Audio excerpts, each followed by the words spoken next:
Do you guys want to know what the difference between a mixtape and an album is? I think I can give a little bit of an analysis on that. I think people are curious about this, and I think I could provide some clarity. Let's look up what the origin of a mixtape on ChatGPT real quick, because I know the modern history of mixtape, but we can kind of look at what is the origin and history of mixtapes and hip-hop. The concept of mixtapes in hip-hop has a rich and layered history, so I'm just here for the early roots stuff, and then I'll give my own analysis of the current stuff. But here's a detailed look at its origin and evolution. Early roots, DJ culture. The origin of mixtapes can be traced back to the 70s when DJs in the Bronx like Kool Herc began creating and distributing tapes of their live sets. These were early forms of mixtapes, often featuring a blend of different tracks and DJ techniques. So originally, it's a scraped and scratched together, much like Scratched Up is. You see the connection here, people? So mixtapes were scratched up, different tracks and transitions between songs, basically capturing live performances, capturing a DJ's live performance, because a DJ will play tons of different songs and then transition between them, and so essentially that's what a mixtape was. Whereas an album in the 70s, if you think about what's an album in the 70s, well, an album is and was a commercially released product, usually with like some big bucks behind it, but not always. You know, there's independent albums, but usually albums have a budget. Usually albums have more coherent structure to them, but not always. So each album's going to be a bit different, but essentially an album is a commercially released, originally vinyl, right, record, because an album and LP, the reason albums are the typical length that they are is because of the physicality of a vinyl, like how much space is on a vinyl for how many songs. Well, you can fit 3 to 4 on the front side, 3 to 4 on the back, and then you have 2 discs, and, you know, that's like the most cost-effective way to do it, like profit margins and shit. You know, adding more discs is just going to eat into your profit. So 1 or 2 discs, and so that's the typical length of an album. You know, there's a reason albums are that length, but then, you know, I think that there's almost an even deeper connection between the physicality of the vinyl, and that's the reason why albums are kind of like the length they are, but then also that's kind of like the attention span of humans. So like our physical creation of the vinyl doesn't really outpace the attention span of humans. So like the music technology and music, they're married, they're connected in even more spiritual ways than I think we can comprehend. That's what an album is. A mixtape is like pretty much originally is like a live recording of a DJ set, which would then be recorded onto tapes and shit. And then eventually that switched to CDs, and then that turned into a mixtape just becoming a person's like playlist on a CD pretty much. And they would give those mixtapes out to friends because they'd be like, this is my favorite group of, this is my favorite music. Let me give my CDs out. Or an artist that doesn't have the major label budget yet, but has a bunch of songs recorded and is just trying to promote their music and put it out to the streets and not sell it. They're not really crafting a body of work. They're throwing the mix of songs that they've created onto one medium to promote themselves. So then they can actually create albums. Development and impact. The 90s boom. Underground movement. In the 90s, mixtapes became a crucial platform for underground and emerging artists to gain exposure. And obviously this is predating the internet. So once the internet became a thing in the early aughts in the 2010s, mixtapes shaped into a different type of form and then became crucial. It's a crucial platform for underground and emerging artists, as it was in the 2010s, and still kind of today. They often featured rare tracks and collabs that weren't available on official albums. This period also saw the rise of mixtape pioneers like DJ Clue, Funk Flex, and Tony Touch, who contributed to the mixtape's growing popularity. The 2000s era, digital revolution. 2000s brought significant changes with the rise of digital technology. Mixtapes transitioned from physical formats like cassette tapes and CDs to digital downloads and streaming. Websites and platforms like DatPiff and live mixtapes emerged, allowing artists to distribute their work more widely and efficiently. And this is where I came in, where my understanding of mixtape kind of begins. And thank you, ChatGPT, for filling in the past that I kind of had a vague idea of, but was able to put it into words for me. But so, DatPiff. Nowadays, when people think of mixtapes, they think of DatPiff, and you're like, what the fuck is a DatPiff? Well, obviously, it's a mixtape website where mixtapes, kind of took the form of famous rappers rapping on other people's beats and then giving it out to fans for free. The classic Lil Wayne style, because they can't rap on other people's beats and then sell those on commercial albums. So it was actually genius. And it's something that it's kind of lost from hip-hop today, although I don't like to say that too much. Like, that's kind of silly because nothing's really lost from hip hop. It's just not in style right now.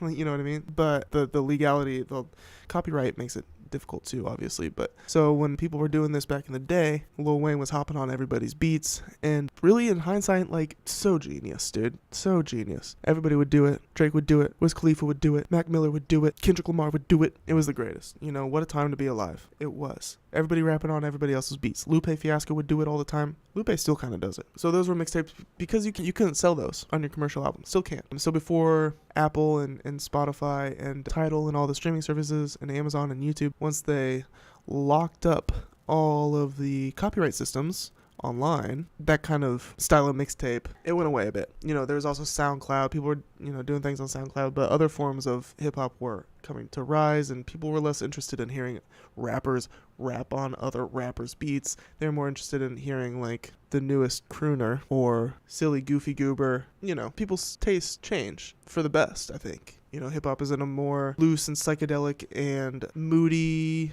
Honestly, I think it's in a darker place than it has been, and I like that personally. But gone are the days of backpack rap.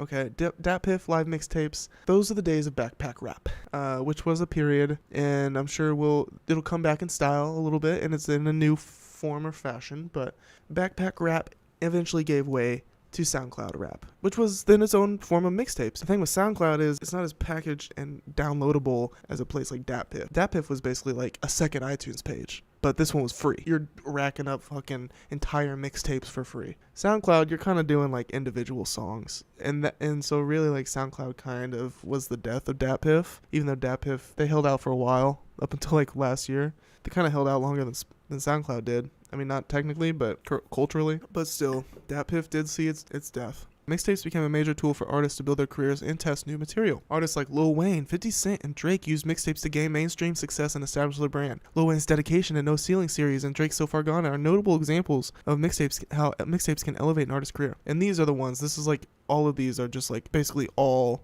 these artists just rapping over like Kanye beats. Like, which is so cool. You know, I'm glad this happened. I wish more of it happened. I do. I really wish more of this happened. Why don't they do it? Just post the shit on fucking Instagram like Kendrick did. We have reached the passing of the torch, if you will, even if it wasn't necessarily gracious, and even though it wasn't necessarily asked for by Dat Piff, there was a passing of the torch between Dat Piff to SoundCloud, right? Which kind of was really kind of the death of this idea of a packaged, downloadable mixtape that's essentially just like a different alternative to Apple Music. And what I mean by that is Apple Music, you go into Apple Music and you're looking at things by albums, right? If we can open up Apple Music, we're looking at things, we're shopping by album. We're shopping by bodies of work. Same idea on sites like Dat Piff, live mixtapes. SoundCloud is more of a single song streaming smorgasbord pot, I guess you could say. It's like Pandora almost, where you're not there for albums. You're not looking for albums. You're not looking for bodies of work necessarily. So yeah, SoundCloud kind of killed the idea of what Dat Piff created and killed the idea of what Dat Piff had evolved mixtapes to become. Not to say that mixtapes were killed by SoundCloud, just the idea changed, which is normal. Okay, so this is where it stops, and this is where I can fill in. What has a mixtape become today? We are past the 20-aughts. We are past the 2010s.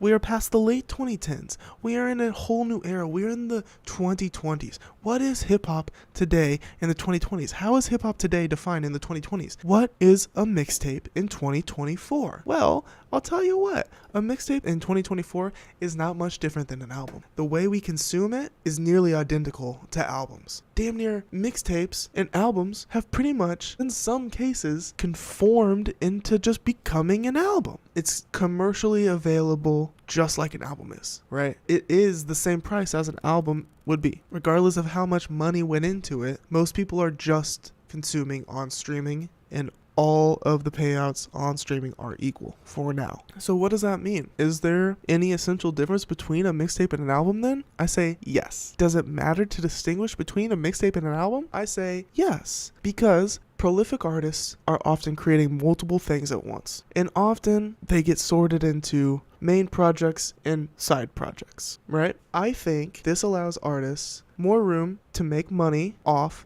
their creativity. I truly do. Now, are they making enough money? Hell no. But the fact that we aren't, it's unfortunate, but we're not rapping over other people's beats these days. But you know what else was unfortunate? Not being able to sample any single thing you wanted, right? But what did that force artists to do in the 80s and 90s when sampling got like extremely crippled? What did that force artists to do? It forced artists to get more creative, to make their production still stand out without heavy sampling. You know what I mean? So what has this done for hip hop? We can't rap on other people's beats anymore. Not necessarily if you want to put it on Apple Music, which is where everybody's consuming their music, or Spotify. What do? Well, you're still going to make side projects. You're still going to make B-side material because you're a prolific artist, but you still want to make money off your creations. Well, guess what? People are still going to eat it the fuck up because it's on Apple Music. It's where they are. It's a new drop by an artist they like, and it doesn't take millions of dollars. It doesn't take thousands of dollars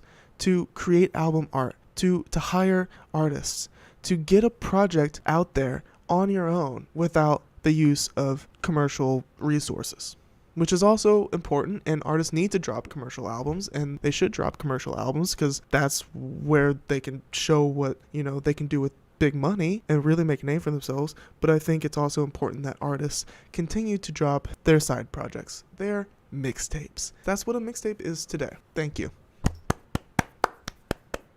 I think that was pretty good.